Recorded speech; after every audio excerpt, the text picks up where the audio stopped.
The GFX100 RF cost about $4,800, give or take a few. And the X106 is going for around $2,100. Keep in mind, that's a crop sensor camera, and not much has changed since the X100V that skyrocketed in price.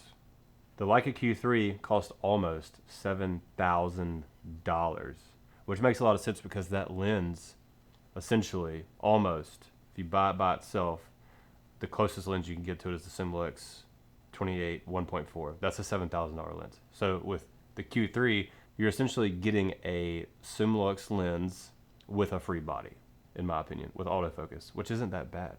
I mean, it's very expensive, but it's Leica. What do you expect? And then all of a sudden we have the Sony RX1R III coming in to this world. And they've had several iterations of this in the past, and a lot of people have wanted this camera to come out, and then no leaks of it or anything happened. It just showed up on our doorstep. I actually loved the fact that it hadn't been leaked because that's something that's pretty exciting. It's something that shows up out of nowhere. Like, just imagine if the GFX100 RF would have never been announced and it would have just showed up. Nobody knew about it. I think that would have been even better and created more hype around it. And obviously, there's a lot of hype around this Sony camera right now because it is $5,100. Which is insane. So I'm not saying it's hype, it's more controversy, because it doesn't make a lot of sense to have a $5,100 camera that is just rehoused a lens that's been used in the last 2 iterations and then kind of slimmed the body up by not using a tilt screen whatsoever, and then the EVF doesn't pop up out of the body anymore. It's just on there stationary like you would see in the A7C R camera, which is way less expensive, and you're getting actually a lot more with that camera. If you wanted to throw a 35mm f2 contemporary Sigma lens on there, you would 100% get a better experience out of that camera because it does offer so many more things than this particular camera does. It doesn't make any sense whatsoever, but I've been doing some thinking, and Sony is a gigantic company, right? It is massive. It's the largest company out of all of the camera companies due to the fact that it's also an entertainment company and a huge tech company.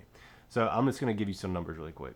Nikon has a market cap right now of $3.15 billion.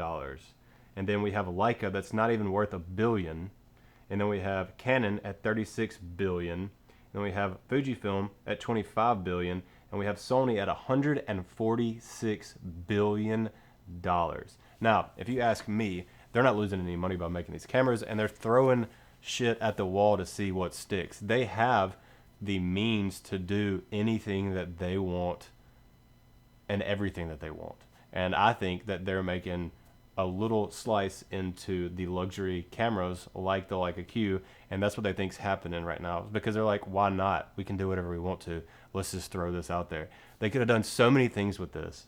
And I think what they're doing is playing with us to see if it sticks, because there's going to be a lot of people that buy this camera out there, in my opinion. And those are the people that are in like the small majority of people, because there's a lot of people. This is a cult following of this camera. People have wanted this camera for years. They probably didn't expect it to be $5,100 when it came out. But I think that Sony is just like, whatever. Let's just see what happens. Who cares? We have a ton of money. We can afford to lose some. Let's just see what happens. And it may be a hit. A lot of people are talking trash about this camera, but there are people that are going to buy it 100%. And I would like to know who those people are and why you want it so bad. But my thought is that they just have a lot of money and they just want to try something. And that's what they're doing. When Leica makes a camera, it has to cost a lot of money because their company's a lot smaller than all of these other ones. And their optics are, technically speaking, probably the best out of everybody's. And then you have Fujifilm, a large company that makes a, in my opinion, groundbreaking camera with the medium format being so small, nobody's ever seen anything like it before.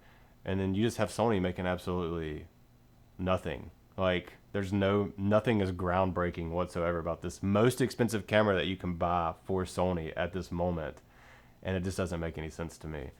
Anyway, I just wanted to get on and tell you what I thought about it. I would definitely go the A7C R route with another lens, like a 35 f2 contemporary Sigma, or you could just get a Zeiss lens for it. You know what I mean? There's so many lenses out there you could get, and it would be a lot less expensive. Since they do have so much money, they can kind of get into to see if people are willing to pay this much. Like, they have enough money where they can just like, let's just test this out, see how it goes. Let's see if somebody will pay $5,100 for an outdated unit. I mean, and maybe that's a smart move. Maybe they'll sell out completely. They won't be selling me one.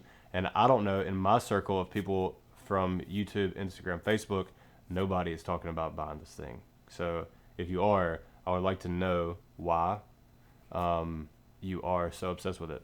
I didn't have a really great experience with the one that I owned when it first came out. I was very underwhelmed.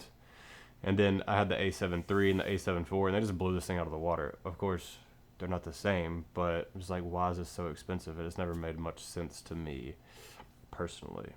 So yeah, Sony's got a lot of money. I think they're playing with it. Whatever. Thanks for watching. Peace.